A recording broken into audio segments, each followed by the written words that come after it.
La nourriture de l'esprit, c'est l'information. Quand cette information manque, on parle de constipation mentale. Par conséquent, on s'accroche aux rumeurs, un langage ordurier, quartiésard et bien d'autres choses qu'on ne saurait citer ici.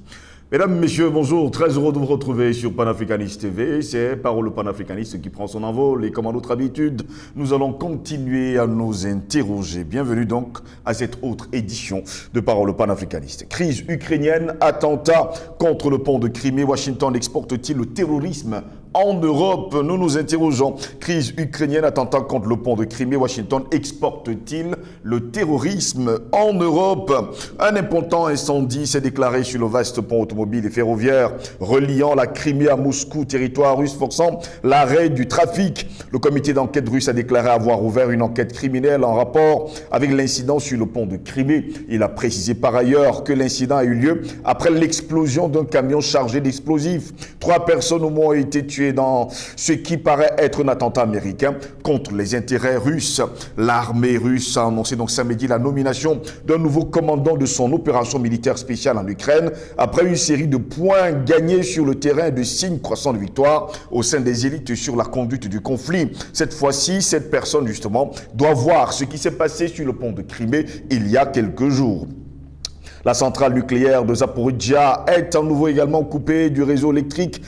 C'était samedi après de nouveaux bombardements. La circulation, on nous dit, la circulation a repris en partie samedi soir sur le pont de Crimée. Le pont de Kerch annonce d'ailleurs les autorités russes.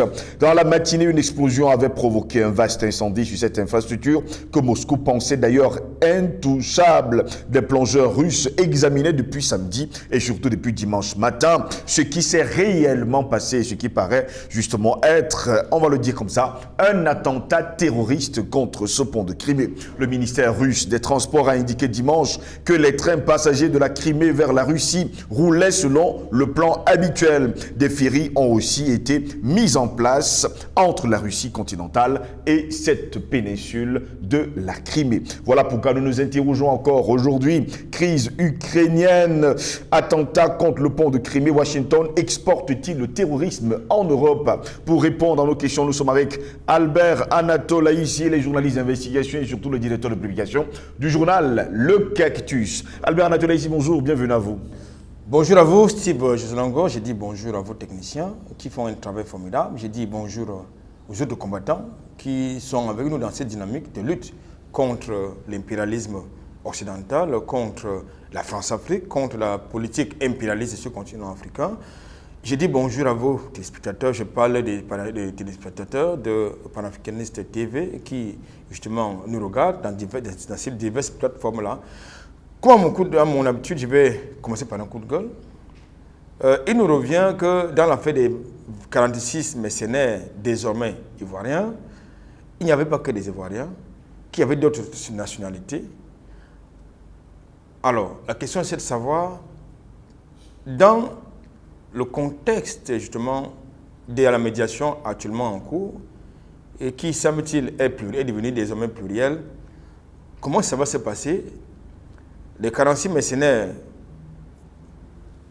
qu'on a vu dans la nationalité ivoirienne vont-ils rentrer en Côte d'Ivoire parce que c'est Ouattara qui les réclame, qui réclame leur retour, ou bien les autres qui sont peut-être libériens, sierra-léonais et consorts vont rester du côté du Mali? Moi, je pense qu'il est important que les autorités maliennes mettent encore un peu de pression sur Abidjan pour voir davantage plus clair dans cette affaire. Merci pour l'invitation. Très heureux de vous avoir, Albert Anatole. Ici, un important incendie s'est déclaré sur le vaste pont automobile ferroviaire reliant la Crimée et Moscou, territoire russe, forçant l'arrêt du trafic jusqu'à preuve de contraire. D'après les dernières informations, on parle bien sûr d'un attentat terroriste.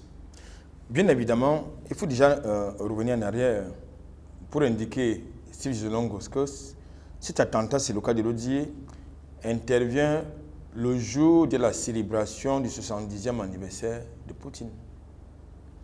Donc, ce jour-là, les terroristes ukrainiens, puisque ces médias n'arrivent pas à assumer que désormais, Washington et ses alliés sont devenus des terroristes dans une guerre symétrique, et ils utilisent désormais la dynamique asymétrique.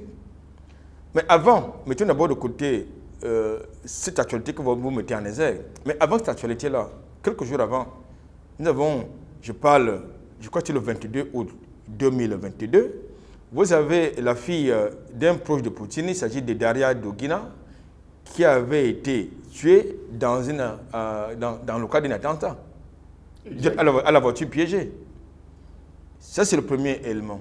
Second élément, il n'y a pas très longtemps, je crois que c'est il y a 2 semaines, nous avons assisté au sabotage du gazoduc Nord Stream 1. Nord Stream 1 et Nord Stream 2. Par qui? Par les Américains. Pas les Américains, mais ils vous disent qu'ils sont partout dans le monde contre les terroristes. Bon, alors, maintenant, dans la dernière actualité, et il est même annoncé d'autres actions.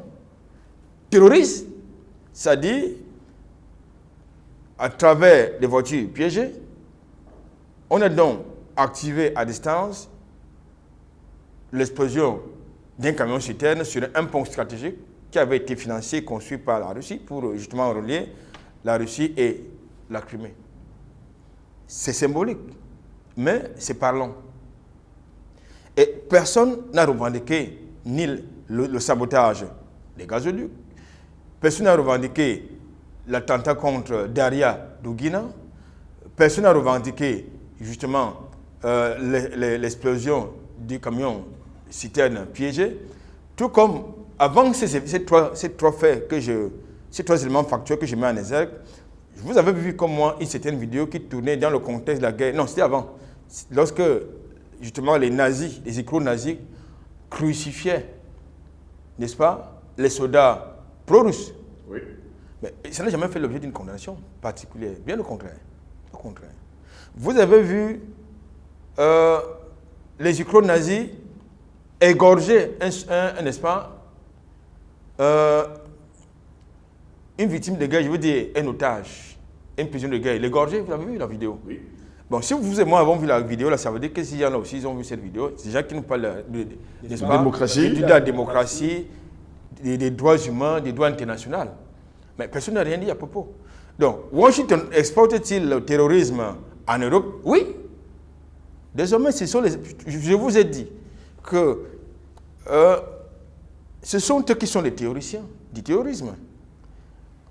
Et dans leur quête du monde, de nouveaux territoires, quand ça les chante, ils utilisent la diplomatie.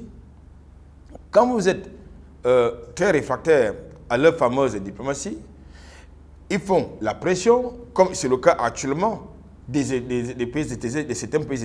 certains pays africains, dans la perspective justement de l'Assemblée générale de l'ONU qui a annoncé pour des sanctions, pour une prise de position contre la Russie.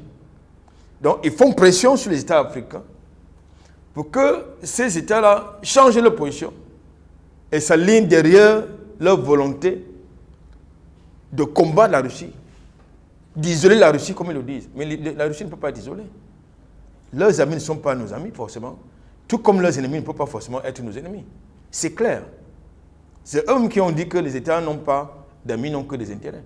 Quel intérêt avons-nous à nous aligner derrière eux? Lorsque, du moins, moi, de ma posture d'Africain, qui habite le continent africain au Cameroun, quel intérêt j'ai justement à m'aligner derrière les criminels qui ont de tout temps organisé des conflits armés sur mon continent, qui ont de tout temps organisé des assassinats, des coups d'État, qu'ils ont tout fait de condamner pour la circonstance, ça dit, ils ont également organisé, ils fabriquent, ils financent les terroristes sur le continent africain. Mais quel intérêt j'ai à m'allier derrière ces personnes? Ça veut dire que si je m'allie derrière ces genre de personnes, si j'ai des concepteurs, ça veut dire que j'ai un problème. Donc, les États-Unis sont presque dans leur rôle. C'est eux qui ont intérêt à ce que les choses montent, c'est-à-dire l'insécurité monte en puissance de manière partout dans le monde. C'est-à-dire, ça leur permet de vendre leur pétrole, de faire leur business, de vous vendre leurs produits, leur maïs à base d'OGM, de vous vendre toutes les stupidités que vous pouvez imaginer. La preuve, c'est que dans le contexte de la guerre en Ukraine, qu'est-ce que Biden propose? Il ne propose même pas, ni la médiation, ni la négociation, ni la diplomatie. Il fourgue les armes. C'est le même discours que, n'est-ce pas, le bavard qui est à l'Élysée. Tiens, il faut fourguer les armes à l'Ukraine. Il faut toujours fourguer les armes à l'Ukraine. La conséquence, non, c'est quoi? La conséquence, c'est qu'aujourd'hui, vous avez donc désormais 2 blocs qui sont en train de se mettre en place. Pour combattre justement le bloc de l'OTAN, vous avez les BRICS, entre autres, qui se mettent en place. Il y a un autre bloc qui est en train de se mettre en place. Et du moins, sur le plan quantitatif, il ne représente rien par rapport aux 2 blocs qui sont en train de se mettre en place. Lorsque vous avez la Russie, la Chine, l'Iran, entre autres. Et vous ne pouvez pas. Donc, je crois que c'est tout à fait logique. C'est la raison pour laquelle il faut combattre l'unipolarité géopolitique, comme nous avons l'habitude de le dire. Et ce qui a montré justement ses limites. Et nous savons qui sont derrière ces blocs de criminels. Ce sont les 13 familles dont nous avons l'habitude de parler. Et ces 13 familles, qui travaillent pour ces 13 familles, Washington, Londres, Paris et les autres, ce sont eux qui travaillent pour ces 13 familles. Avec justement l'attaque du pont de Crimée financée entièrement et totalement par la Russie et qui reliait justement la Crimée à Moscou, cela ne montre-t-il pas finalement que l'Occident est terroriste, finance et entretient le terrorisme dans tous les États du monde? Certaines informations, certaines sous nous font même d'ailleurs savoir que l'auteur de l'attentat sur le pont de Crimée est un djihadiste syrien. Ça veut dire qu'on est désormais... ça veut dire désormais il sous-traite le terrorisme. Il sous-traite le terrorisme, ça dit que désormais, si vous voulez devenir milliardaire en dollars, vous pouvez devenir désormais un candidat au terrorisme dans le contexte de la guerre en Ukraine contre les intérêts de la Russie. Parce que pour Washington, comme pour tout le monde, la Russie, c'est le grand Satan. Or, vous et moi, nous savons que le grand Satan, ça n'a jamais été la Russie. Satan n'a jamais, la Russie n'a jamais eu une guerre de conquête sur le continent africain, ni ailleurs.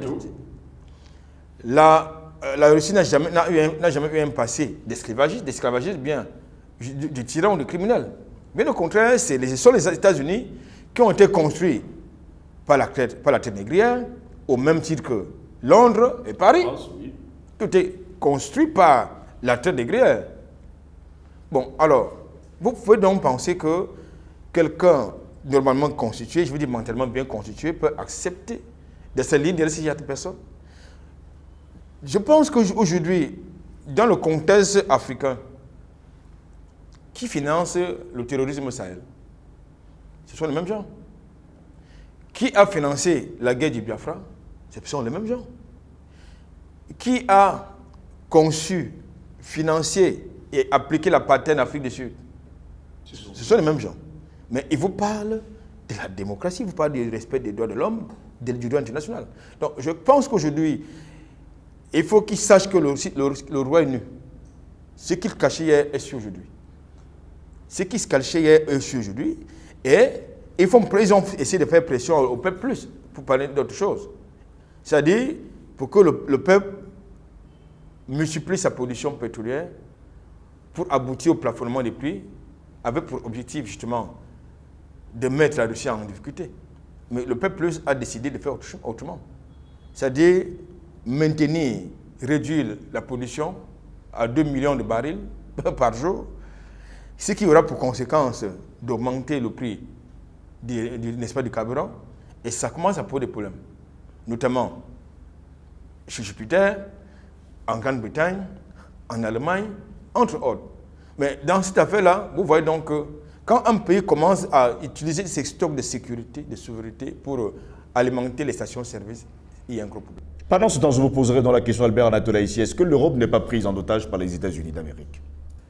L'Europe, c'est le larbin des États-Unis, comme c'est un pays africain, l'Union européenne est le larbin de la France et de l'Union européenne. Mais qui finance l'OTAN? Qui est le concepteur de l'OTAN? Ce sont les États-Unis. Qui s'aligne derrière l'OTAN? C'est l'Union européenne. Et qui est constitué de qui? C'est ce qui est la question. Tout le monde s'aligne. Les peuples occidentaux, les peuples européens disent non. Il faut que l'Union européenne sorte, n'est-ce pas, du carcan de l'OTAN. Mais certains dirigeants de l'Europe décident autrement. C'est-à-dire aller à l'encontre de la volonté populaire. Mais ils vous disent qu'ils sont des démocrates, ils sont respectueux des désidératés de leur peuple. Mais ils font tout le contraire de ce que veut le peuple. Ils vous parlent de démocratie, ils vous parlent de démocratie. Donc, c'est ce qu'il est question. Les États-Unis ont pris en otage toute l'Europe. La preuve aujourd'hui, vous avez, n'est-ce pas, la Bulgarie et l'Allemagne qui sont en train de réfléchir, qui sont en train de faire le rétropédalage par rapport à leur position contre la Russie. Mais qu'est-ce qu'ils subissent? Des pressions. Des pressions de l'Union européenne à travers la criminelle qui est Ursula von der Leyen qui leur fait pression. Une hilarde comme celle-là qui n'a aucun mandat légitime, qui n'a jamais été élu, mais qui donne des leçons aux autres peuples, aux autres États. Voilà, c'est comme ça. Voilà l'imposture dans laquelle les gars, ces criminels veulent justement nous engager. Donc, il est important de savoir une chose. Les États-Unis jouent leur survie au même titre que c'était les États de l'Union européenne. La survie géopolitique, la survie économique. La preuve, c'est qu'aujourd'hui, le grand Satan, la guerre qu'on fait à la Russie, que toute l'Europe et les États-Unis réunis font contre la Russie, c'est également une guerre qu'on fait également contre la Chine, qui a une posture que vous connaissez ambiguë par rapport à la Russie. Donc, je pense que c'est de ça qu'il est question. À savoir que les États-Unis, finalement, ils sont capables de tout. Si vous avez la CIA qui a organisé les meurtres, les assassinats sur le continent africain et ailleurs, qui a organisé les coups d'État, mais condamne les coups d'État, ça veut dire que ces gens, pour préserver les intérêts, sont capables de tous les pires crimes, de toutes les pires atrocités que vous pouvez imaginer. Donc, si les gens sont capables d'assassiner, faire tuer le peuple citoyen, le peuple soldat, pour préserver les intérêts, ce n'est pas justement détruire un pont stratégique comme celui de Crimée qui va leur poser un problème. Bien au contraire, ils ont annoncé, je dis bien, les terroristes ukrainiens ont annoncé d'autres actions d'éclat, des actions terroristes. Mais vous n'avez suivi aucune condamnation. Silence radio. Motus bouche cousue. Mais si vous étiez sur le continent africain, vous auriez entendu de tout et n'importe quoi. Donc voilà, c'est comme ça fonctionne. Il faut donc que nous les Africains, nous qui sommes des combattants, que nous avons la responsabilité de dire aux Africains, sortez de votre naïveté, comprenez comment le monde fonctionne. Avec justement l'attentat du pont de Crimée, n'est-ce pas là le signe que l'Occident est en train de perdre justement la guerre en Ukraine? Vous savez, ils ont mis un peu la guerre en Ukraine. Comme à leur habitude, c'était leurs bons Africains, ont mis l'Afrique devant, l'Afrique fière, l'Afrique souveraine, se sont pointés chez Poutine au nom de ce que les Africains avaient besoin du blé ukrainien, des céréales ukrainiennes. Mais lorsque finalement Poutine a décidé de lâcher prise pour que ces céréales puissent partir justement de l'Ukraine, quels sont les pays qui ont été les premiers destinataires de ces cargaisons de céréales? Ce sont les pays européens. Plus de 100 navires, Albert Anatolaï, ici, ont quitté justement les eaux russes et surtout ukrainiennes. Il y a que 6 navires qui sont arrivés sur le continent africain. Pour où? Je pose bien la question de savoir. Les premiers cargaisons sont allés en Europe. Mais on a mis l'Afrique, comme d'habitude, que l'Afrique, c'est l'Afrique qui a faim. Oui. Je pense que, comme j'ai l'habitude de le dire, il faut encore des coups d'État sur le continent africain pour dégager des gens comme Macky Sall, pour dégager des gens comme Ouattara, qui déshonorent les Africains. Voilà, c'est une réalité. Ils ont perdu, à travers déjà, ils ont perdu la guerre géopolitique, ils ont perdu la guerre géostratégique. Aujourd'hui, la guerre en Ukraine a quelles conséquences en Europe? La flambée des prix des matières premières, c'est-à-dire les produits de nécessité, les produits de première nécessité, flambée des prix. Vous avez l'huile, le colza et consorts qui sont hors de prix quand c'est même visible. Vous avez le gaz. Aujourd'hui, vous avez Borne qui est des côtés de l'Algérie pour aller faire quoi? Pour aller chercher le gaz, pour aller chercher le gaz algérien pour trouver une alternative à l'hiver qui est annoncée. Vous avez justement les peuples français, les autres qui se ruent, qui manifestent pour que Macron dégage. Pourquoi?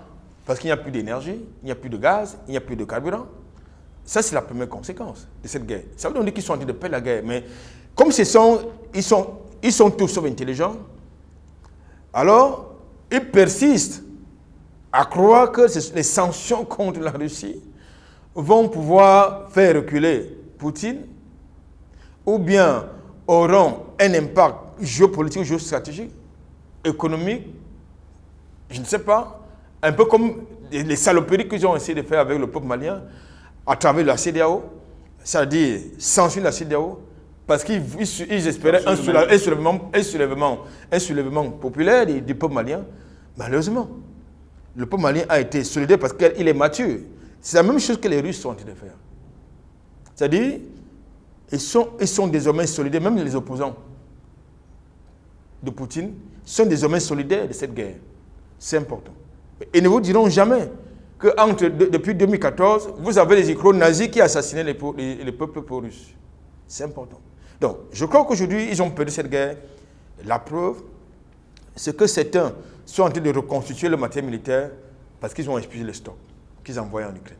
Pendant ce temps, le narratif dans les médias hexagonaux continue de faire croire que c'est la Russie qui perd justement cette guerre. Écoutez, ce que vous entendez dans les médias mainstream, c'est tout sauf du journalisme. Il faut le dire à nos Dans les écoles de téléspectateurs. journalisme, on nous a appris à avoir un traitement équilibré des informations. Oui. Mais tous les jours, aller dans n'importe quel média qui émet depuis l'Europe, il n'y a jamais une information objective, c'est-à-dire contradictoire. C'est-à-dire, l'information qui est balancée aux Africains présente la Russie comme étant un État qui a annexé un État souverain. Ces médias présentent Poutine comme étant un criminel, un génocidaire, mais ils ne vous diront jamais que l'OTAN, qui aurait dû être démantelée après la guerre froide, bien au contraire, a continué à se renforcer.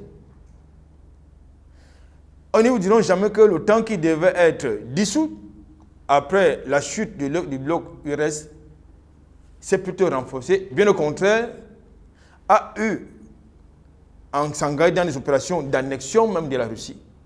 C'est il faut le dire. Ils ne vous diront jamais cela. Ils ne vous diront jamais que les accords de Minsk ont été violés par l'OTAN et certains pays de l'Union européenne. Ils ne vous diront jamais ça.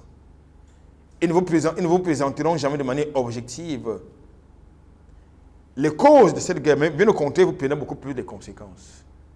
Donc, il faut faire très attention. J'ai l'habitude de vous le dire, Steve. Lorsque vous suivez ces médias-là, faites attention à votre santé mentale. Il faut que vous soyez bien informés, bien cultivés pour que vous ne soyez pas manipulés. Tous les jours, c'est Kiev qui gagne, qui est en train de conquérir les territoires jadis conquis par la Russie, qui a fait, et nous ne dirons jamais que la Russie a souvent fait des reculs stratégiques pour des raisons opérationnelles.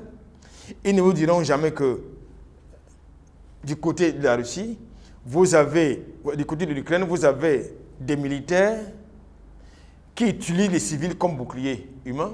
Ils ne vous diront jamais ça. Mais ils vous diront simplement que l'armée russe a bombardé un bâtiment civil. C'est ça qui est la question. Donc il faut faire très attention. Donc, alors, pour revenir à votre question, l'Europe, l'OTAN et les États-Unis ont perdu la guerre en Ukraine. Pour terminer, Albert Anatola, ici, il y a également un autre narratif depuis hier dimanche qui nous fait savoir que eh bien, la Russie a bombardé Zaporizhzhia et que quelque part, il y a eu 12 à 15 morts. J'ai l'habitude de vous faire comprendre que, souvenez-vous de la fameuse bavure, s'il faut ainsi dire, de Boutcha en Ukraine, qui avait été attribuée à qui? À l'armée russe. Mais aujourd'hui, nous avons d'autres informations contradictoires qui font état de ce que c'est plutôt les militaires ukrainiens qui ont justement bombardé le peuple civil parce qu'ils voulaient attirer l'attention de leur communauté internationale par rapport à l'opération spéciale russe. Ils ne vous diront jamais que l'armée ukrainienne tue ses propres citoyens qu'elle est censée protéger parce que certains ont de la sympathie pour la Russie. Ils ne vous diront jamais ça. Bien au contraire. Mais s'ils étaient en train de gagner la guerre du côté de l'Ukraine, je parle de l'OTAN, l'Union européenne, les autres. Mais il y a quelques jours, je pense quand même que vous avez 4 États, notamment Lugansk, Donetsk, Zaporizhzhia et Kherson, qui sont devenus autonomes. Mais il a annoncé une assemblée générale dans les tout prochains jours pour remettre en question ce référendum qui a abouti à la mise en place justement de la souveraineté de ces États à l'ONU. Pourquoi? Parce que justement, ces gens, ils vivent, c'est-à-dire, c'est leur survie qui joue.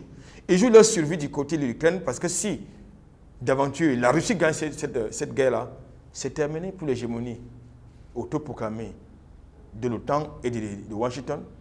C'est terminé pour le dollar. C'est terminé pour l'Union européenne. C'est terminé pour l'unipolarité géopolitique. Donc, ils jouent leur survie, à la fois économique, financière, géopolitique et géostratégique en Ukraine. Merci à vous, Albert Alatola, ici d'avoir été des nôtres. C'est fait un plaisir. Mesdames, Messieurs, c'est ici que s'achève cette édition de Parole panafricaniste sur Panafricaniste TV. C'est votre chaîne, vous n'avez qu'à liker justement sur nos pages Facebook, YouTube, Instagram et sans oublier TikTok. Et vous aurez immédiatement des notifications. N'oubliez surtout pas de partager au plus grand nombre pour que la chaîne Panafricaniste TV soit connue de par le monde. Au plaisir de vous retrouver très prochainement. Bonne journée à toutes et à tous.